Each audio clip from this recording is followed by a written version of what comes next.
So, Good morning, good Valentina. morning. Good Good morning, morning. Valentina. Good morning, Ken. Thanks for having us for coffee. You're welcome. So, in these days, we talked a lot about ILM, landscape management, and landscape approaches. And we talked about the six elements that are important for ILM, but we haven't really touched an underlying element that we know is very important, that is power. So can you tell us more? So, landscapes are socially produced. They emerge as a consequence of human activity and human relations. And of course, within human relations, power is a powerful characteristic of the relationships between people. And so we understand that power uh, finds its way into our understanding of landscapes. In fact, I often suspect that power and the power relations between stakeholders within a landscape, in fact, defines the landscape. So it's a very dominant characteristic of how landscapes look, their condition, and how ultimately they're governed and managed.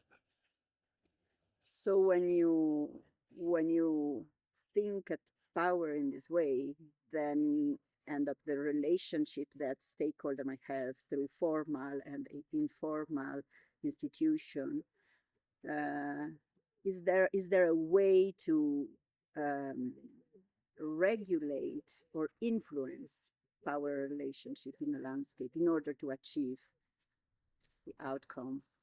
Um, I think that a lot of the approaches that we use within the context of ILM are implicitly about managing power relations. So, for example, when we talk about inclusivity, that's because we recognize that there's a group of people within the landscape who are not included in the power landscape. Mhm. So we try to manage that. When we use multi-stakeholder fora, for example, that's also another way. We try to ensure that power is better distributed amongst participants in a landscape. Very often, the kinds of capacity building that we provide is intended to empower people. Um, and so there are lots of examples within the context of ILM of how implicitly we very rarely like to talk about power. Yeah. It's kind of a dirty word, and yet it's such a prominent feature of how we can actually characterize a landscape. I think you made a good point the other day when you were talking about proponents of ILM projects, whether they're NGOs or other types of actors, are not conscious of their own power. Hmm. And so they don't see their ability to convene people, their ability to interact with people at different levels of power within a landscape. And because of that, they underestimate how important power is because they're coming in as a powerful actor in this landscape. And so I think it was a good point the other day when we were talking about not only being more conscious of the power dynamics and how an external facilitator plays into that dynamic, but being conscious of themselves as a broker, that they're trying to bridge these gulfs between different people, but realizing that when they're out of the system, things could necessarily snap back into their original form. So they need to take that into account. How do you change power dynamics and not put people in jeopardy, not create conflicts, not create other types of problems that were unintended at the start? Spot on. So we think that when it comes to project formulation, a really critical part of how we understand our intervention. I mean, even the word intervention Mm-hmm. has Mhm. power connotations. Yes. And so our intervention into a landscape has to be accompanied by a critical self-reflection Mm-hmm. of what our power as technical people, as highly educated people, as people who potentially come from other cultures, how that's going to influence power dynamics within a landscape. Mm-hmm. And so that becomes really very, very critical. I was now thinking we are now talking about power as a general, but then it's power to do what? And maybe based on your experience and on the initiative that we are looking at in the project, you can make some examples, because it could be decision making, finally, I mean, what are the key dimension of power and the key elements, power to do what, that count in a landscape when we talk about multi-stakeholders. And So I I mean there's a hard line, of course, with power. And so for a lot of our landscapes, we have to deal with violent conflict, which is kind of like the ultimate form of oppressive power. And so we see this in, for example, our Papua New Guinea landscape. We see this in our Burkina Faso landscape, the landscape that we share between Chad and the Central African Republic. This is a key aspect of trying to implement ILM in these contexts. So that's one part of it. I also think that when we talk about ILM, it's something that we feel that we have to really draw attention to, is that the first word in ILM is integration, and I think that integration is very much a power statement.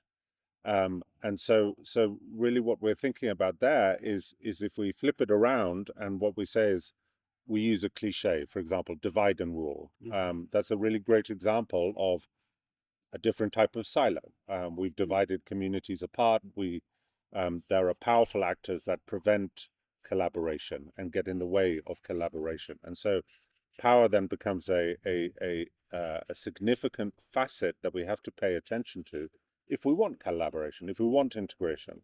And that then becomes central to our thinking about how we engage and with stakeholders and the governance systems that then emerge out of their collaboration.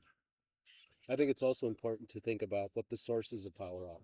So you might have people that are economically powerful, so they have a lot of ability to exert their dominance of a landscape. You have political power. There's other kinds of social power that give people rights and obligations within a landscape that influence how people interact. There are formal sources of power and informal sources of power, customary rules, traditions that shape how people are working. But also in some of the landscapes we're working where there are illicit activities, the issue is actually the lack of power of some key stakeholders. Maybe you're in a frontier area where governments don't have a strong presence, and because of that, at least, for example, cross-border drug trafficking influences how people interact in a landscape. It could either be that the government's absent, so these actors are in the landscape, or they've been co-opted somehow. And that's the power comes not just from the economic power of these illicit actors, but also the threat of violence. And so you have to be aware when you're working in these landscapes that you're not putting people in jeopardy when you leave, because you've encouraged them that they have to exert their rights or to stand their ground.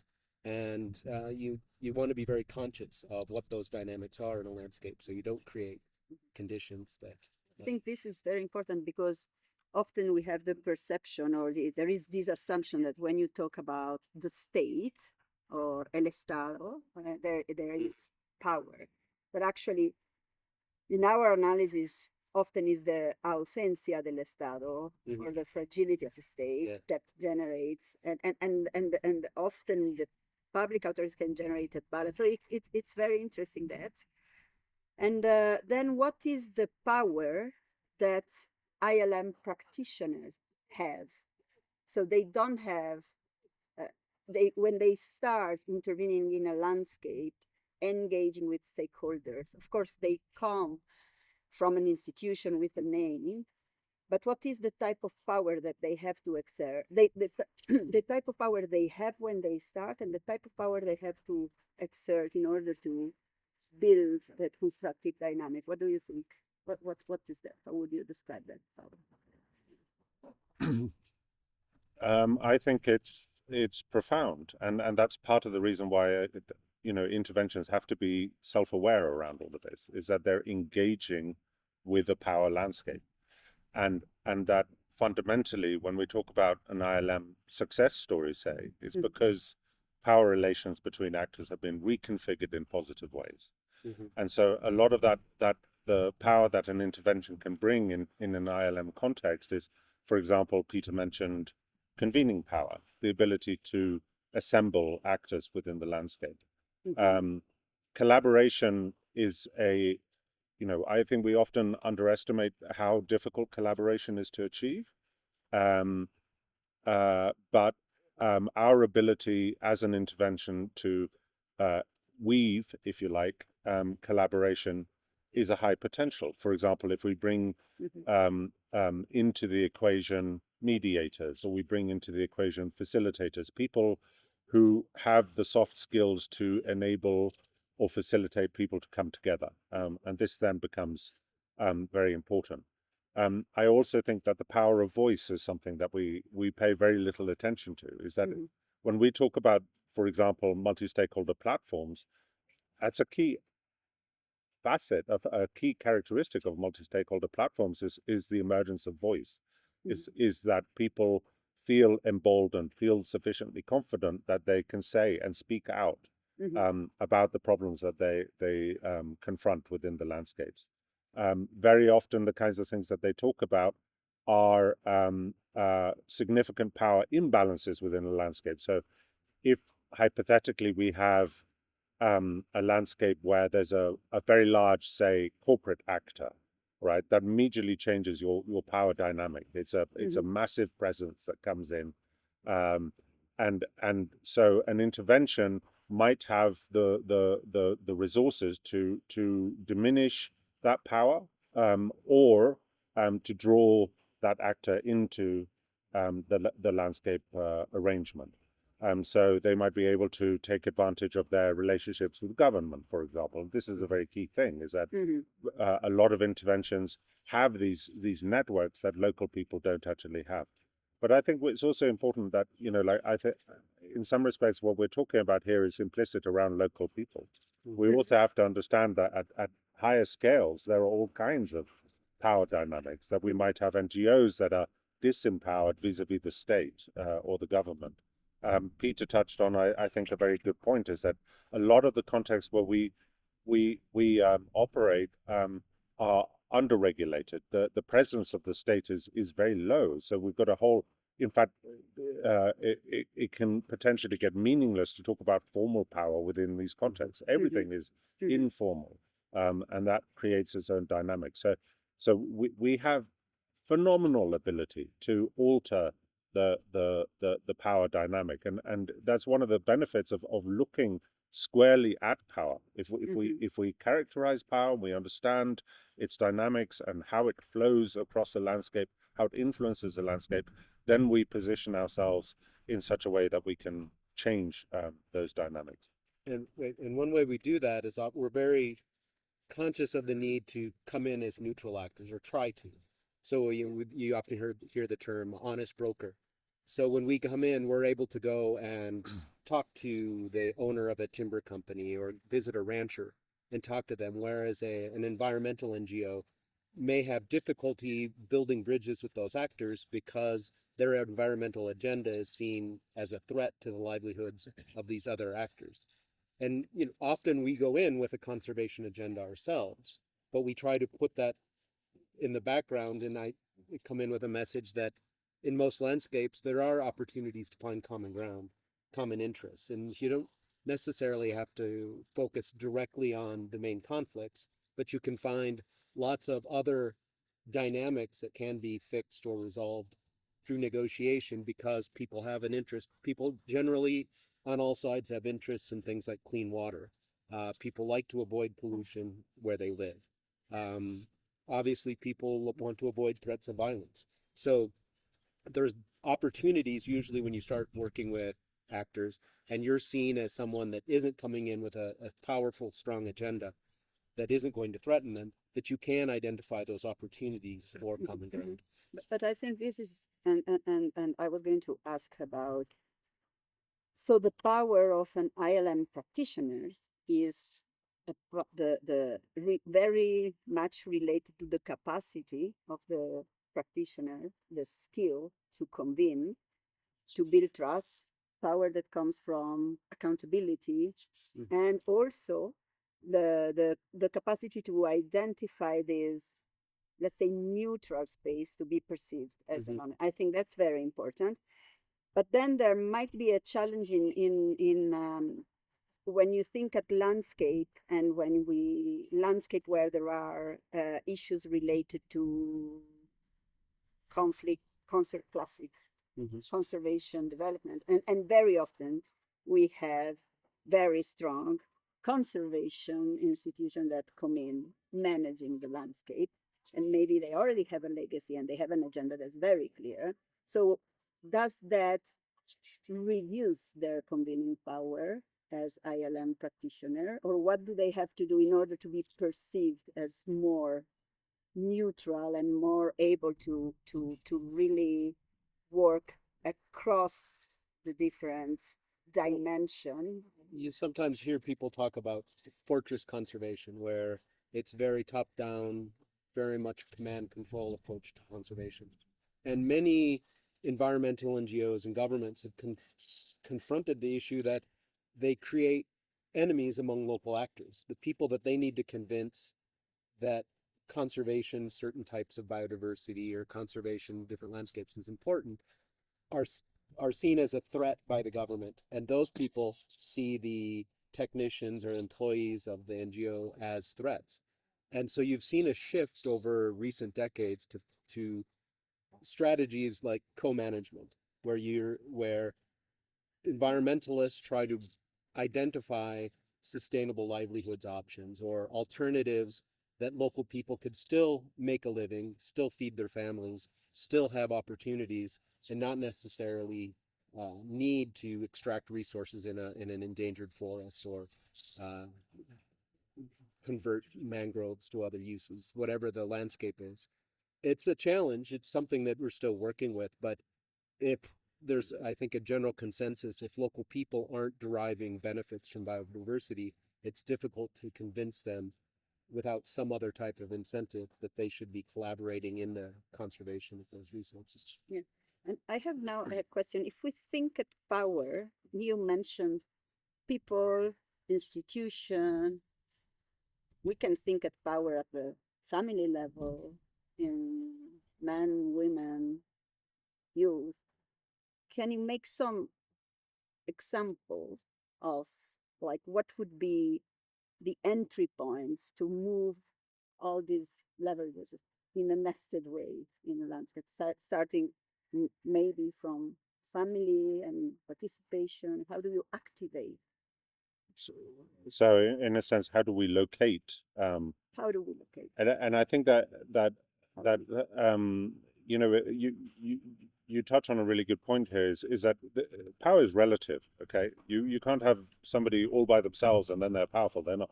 It's neither here nor there. It's power over, power with, or power under.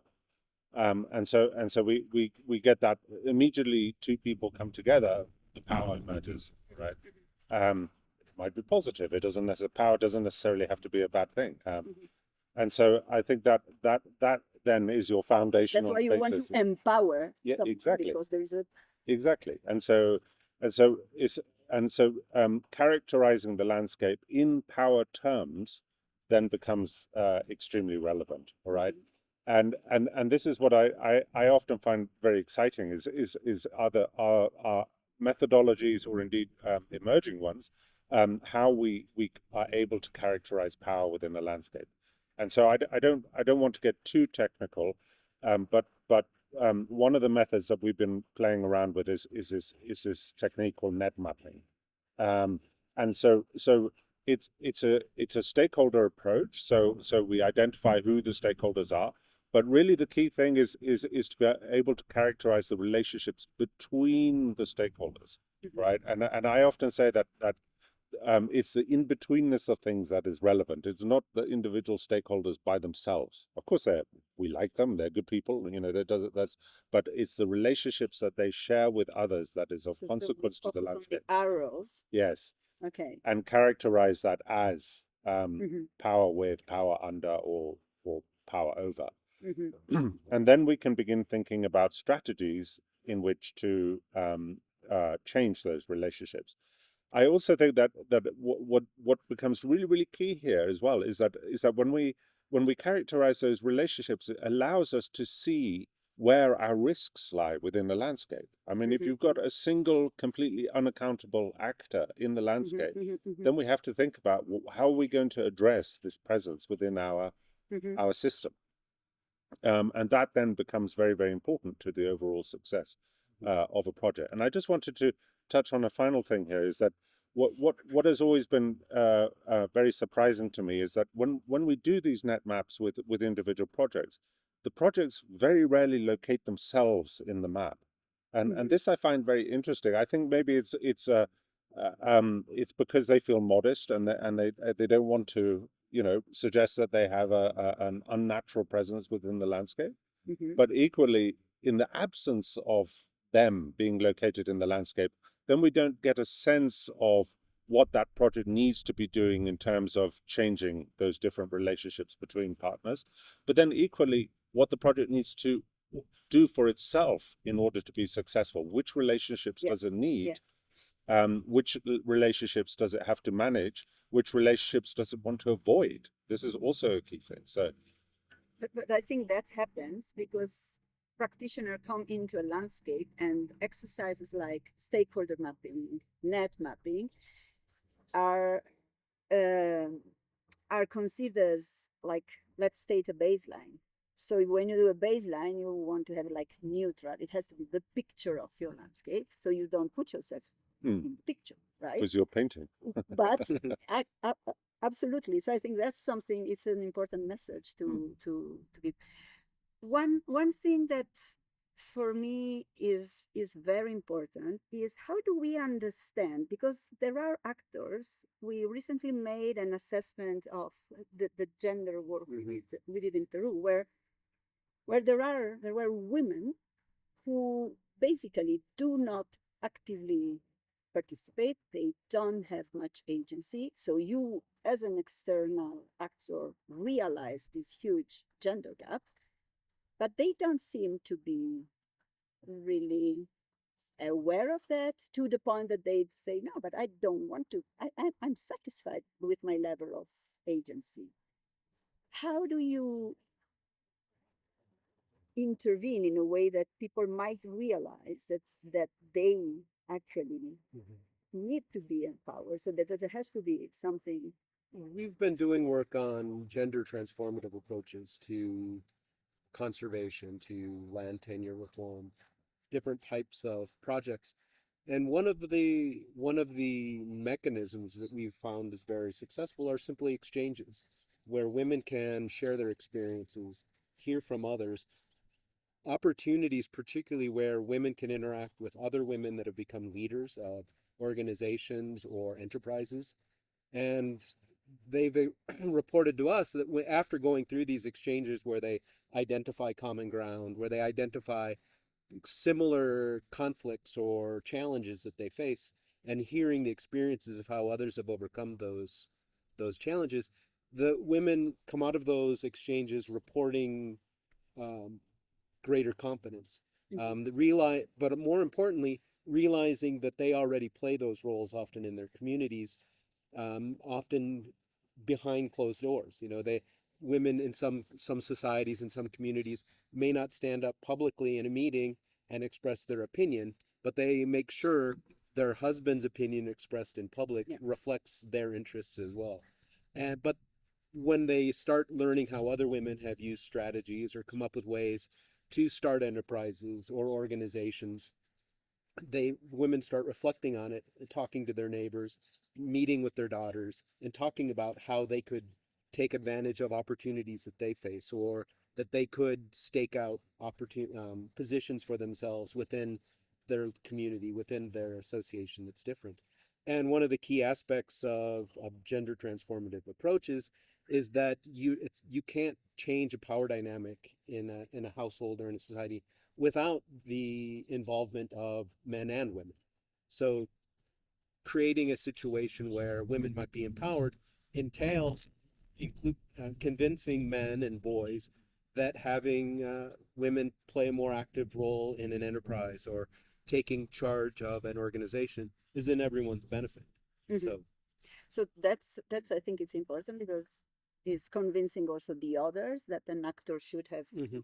more power. That reminds me that when we played that game during the summit on the oil palm, and I think that that was a useful approach to make groups understand the different forms of power and how that's the interplay of it. What are think games or what are the other approaches that can be used to make people realize we have net mapping, we have the games to realize what are the power dynamics, how they interplay over time, and how do you make people realize that they can be changed? What can ILM practitioners do?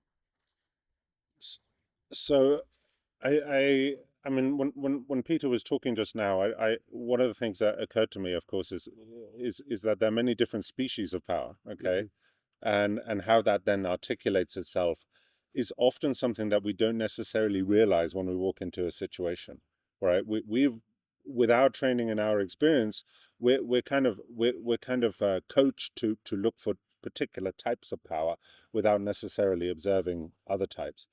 And The and dynamic yeah, and the interplay. exactly. So, and of course, we can't make anybody do anything. That's not our role ever. But it's interesting to me that when we talk about the creation of opportunity, right, Mhm. it's possible to couch that in power terms.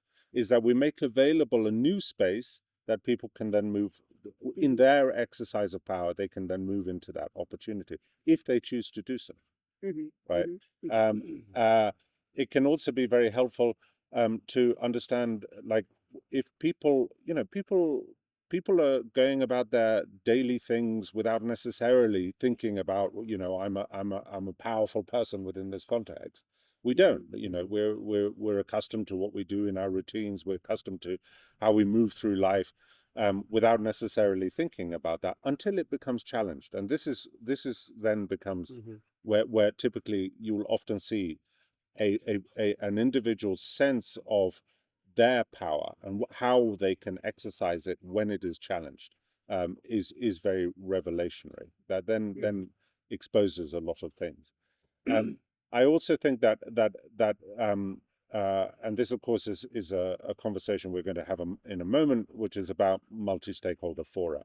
Is that how can we then use these mechanisms as a way of supporting people to understand what power do they have Mhm. and what opportunities are the projects then bringing to the table for them to, on the one hand, just to exercise that, but then on the other, to empower them in a positive way that then yields landscape level outcomes.